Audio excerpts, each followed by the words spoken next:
kembali di channel saya ya. Kembali lagi saya akan melanjutkan penjelasan dari video sebelumnya, yaitu cara pengoperasian ya Bang. Bagaimana cara kita melakukan pengoperasian secara baik dan benar ya untuk unit Volvo ya.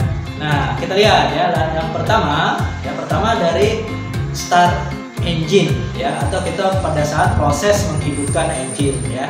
Nah, di sini menghidupkan engine ini ada beberapa yang harus kita lakukan ya di tempat duduk dari si driver ya. Yang pertama, cek dan pastikan yaitu parking brake ya itu masih aktif atau terpasang ya. Kemudian transmisinya itu posisinya netral ya. Kemudian auxiliary brake itu dalam posisi 0 ya, auxiliary brake itu untuk si engine brake-nya ya, mau ataupun trailer brake ya.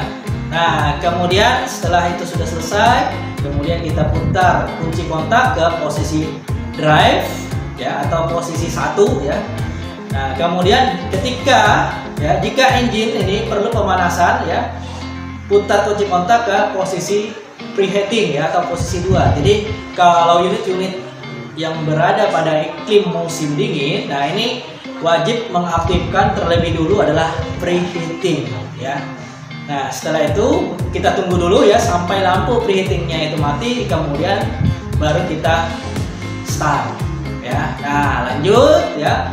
Setelah kita start ya, ingat ya, sebelum kita start ini kita harus klakson dulu 1 kali. Nah, lanjut ya.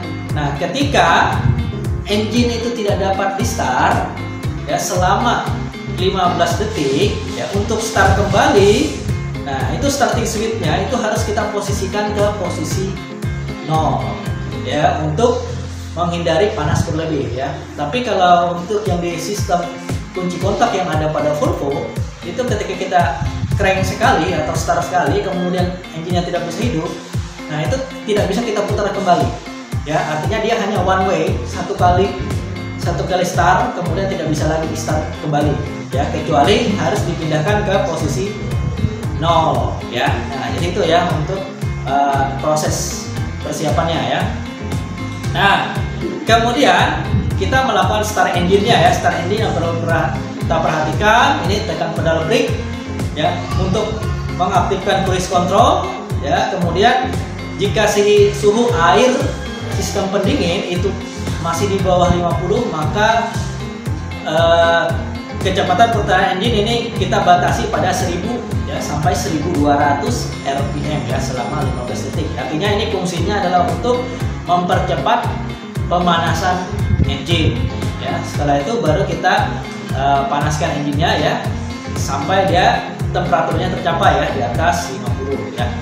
Kemudian apa sih yang harus kita periksa setelah engine-nya hidup ya? Yang pertama di sini, apakah ada terdengar suara yang tidak normal ya? Jadi kita sebagai operator kita pasti tahu unit kita ya. Kita dengarkan dulu suaranya, apakah ada kelainan suara baik dari engine atau dari komponen yang lain ya.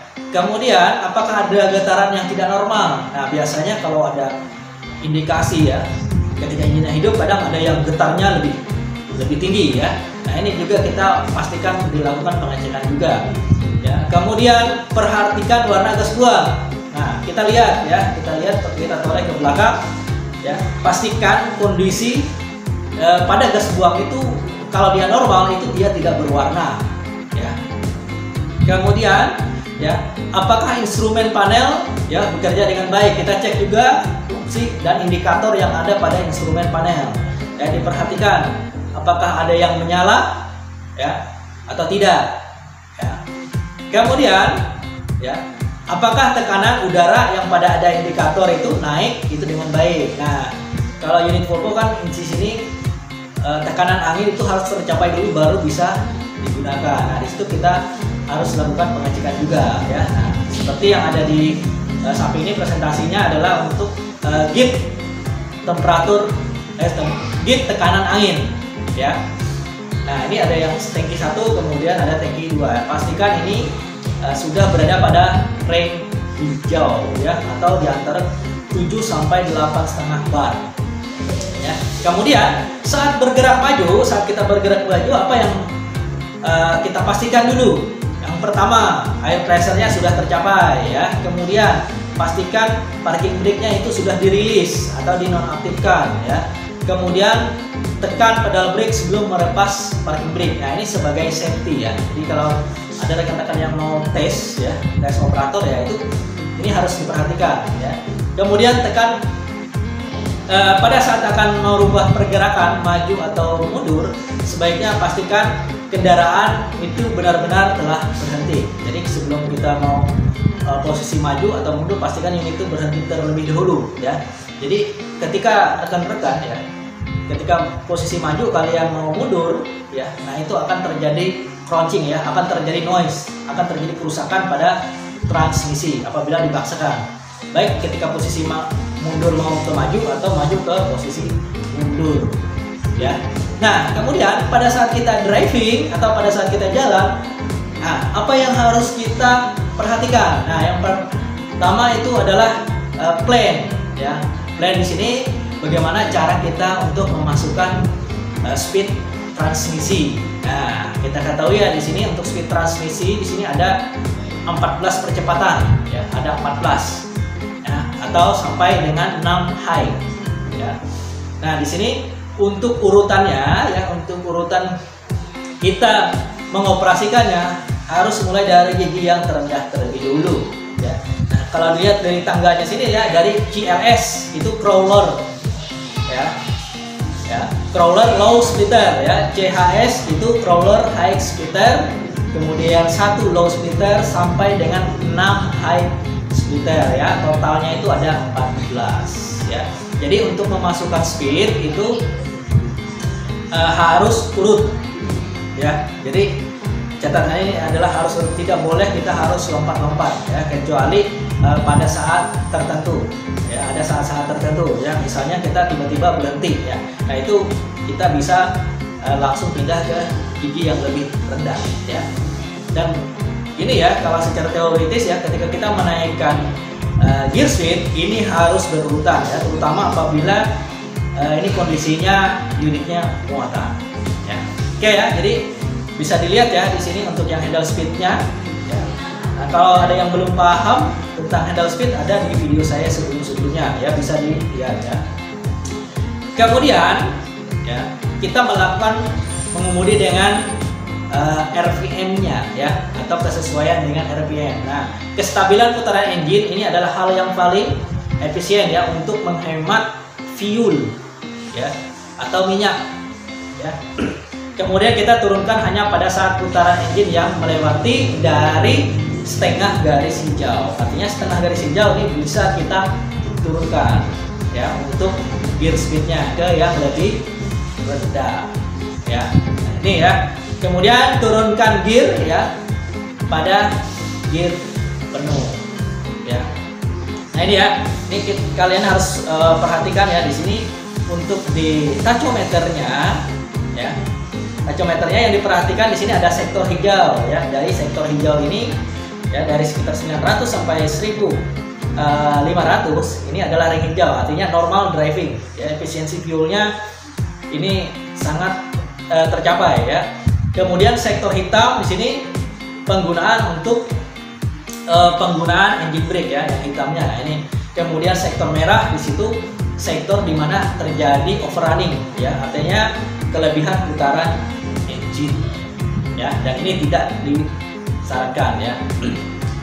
Nah, selanjutnya, nah, bagaimana ketika kita mengendarai truk Volvo ini ya, pada saat turunan ya. Yang pertama yang harus dilakukan adalah jangan tekan pedal akselerator berlebihan atau pedal gas secara berlebihan ya. Kemudian ya, gunakan gaya gelinding kendaraan ya. Gelinding ini atau gaya inersia yang ditinggalkan oleh kendaraan itu sendiri ya. Kemudian kita pilih gear yang tepat untuk menstabilkan kecepatan ya. Jadi di sini ya, pada saat turunan ini kita juga yang kita perlu perhatikan ya, itu salah satunya adalah kita kurangi kecepatan unit ya, kita kurangi kecepatan unit. Nah, ketika kecepatan unit semakin meningkat ya, jadi yang pertama adalah kita gunakan ini adalah engine brake ya. Kemudian ketika RPM-nya itu sudah mencapai 2200 RPM ya, kurangi kecepatan ya hingga pada 1600 per menit ya, dengan dibantu brake yang lain. Jadi apabila misalnya engine brake-nya sudah tidak mampu, kemudian baru kita tambahkan trailer brake ya, kemudian juga baru foot brake ya atau pedal brake-nya ya. Kemudian jika putaran engine-nya naik cepat, contohnya misalnya adalah ketika turunan yang tajam ya, jadi gunakan engine brake ya. Kemudian ketika putarannya mencapai 2200, kurangi kecepatan hingga putaran 1200 ya, dengan cara tadi kita tarik brake-nya, trailer brake-nya, kemudian turunkan gear yang sesuai. Artinya kita turunkan secara step by step ya, tergantung dari putaran mesin ya atau putaran engine-nya ya. Itu yang perlu kita perhatikan ya saat pada saat turunan ya. Nah, bagaimana kalau pada saat kita tanjakan ya? Nah, yang pertama di sini adalah pilih gear yang memungkinkan kendaraan itu stabil ya di kecepatan putaran engine antara 1100 sampai 1500 rpm. Nah, kebanyakan orang ya umumnya itu biasanya cari yang RPM-nya yang sangat tinggi, itu pasti bisa nanjak. Nah, kalau seperti itu salah ya.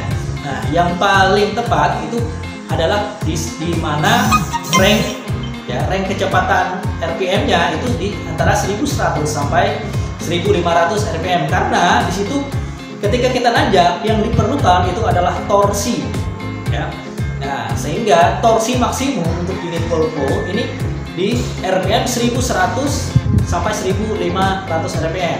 Ketika RPM di rank situ, walaupun tanjakannya tinggi, nggak perlu takut ya, tidak perlu takut itu mundur, dia pasti tetap kuat. Yang penting RPM-nya tetap pada rank tersebut ya. Nah, apabila RPM-nya terus turun, nah yang kita lakukan adalah dengan cara kita menurunkan gear ke yang lebih rendah ya. Nah, saya rasa itu sudah paham ya, ketika nanjak sudah mulai gak kuat, mau nggak mau kita kemudian RPM-nya tambah turun, nah itu harus kita kurangi ya untuk speed ke yang lebih rendah ya. Nah, jadi itu ya untuk proses pengoperasian untuk unit Volvo FH16 terutama yang menggunakan trailer ya.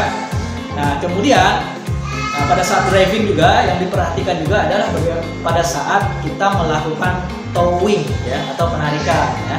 Ketika ini menggunakan mau tidak mau harus ditarik ya, maka yang harus dilakukan itu kita lepas dulu ya propeller shaftnya sebelum unit itu ditarik mati ya. Kenapa? Ya, apabila propeller shaftnya ini tetap terpasang, maka transmisinya itu akan rusak ya. Salah satunya transmisinya itu nanti akan gosong ya, karena sistem pelumasan yang ada di transmisi itu menggunakan pompa ya. Jadi nantinya ya ketika ditarik mati propeller shaft tidak dilepas, nanti si putaran dari propeller shaft itu akan masuk ke transmisi ya, kemudian main shaft transmisi itu akan berputar ya tanpa dilumasi ya, sehingga transmisinya itu juga bisa rusak, yakin rusak ya. Oke ya, jadi itu ya yang perlu diperhatikan pada saat melakukan towing ya. Nah, kemudian di sini ada beberapa tips ya untuk kita melakukan driving ini ya. Pertama, lakukan pengecekan setelah engine hidup ya. Ketika sedang mengemudi pastikan instrumen normal ya. Jika ada lampu peringatan menyala, periksa. Apabila perlu berhenti, lakukan pengecekan dan tahu cari penyebabnya ya. Kemudian selalu gunakan gear 1 atau C saat pergerakan awal ya, dengan putaran engine serendah mungkin ya, 700 sampai 800 rpm.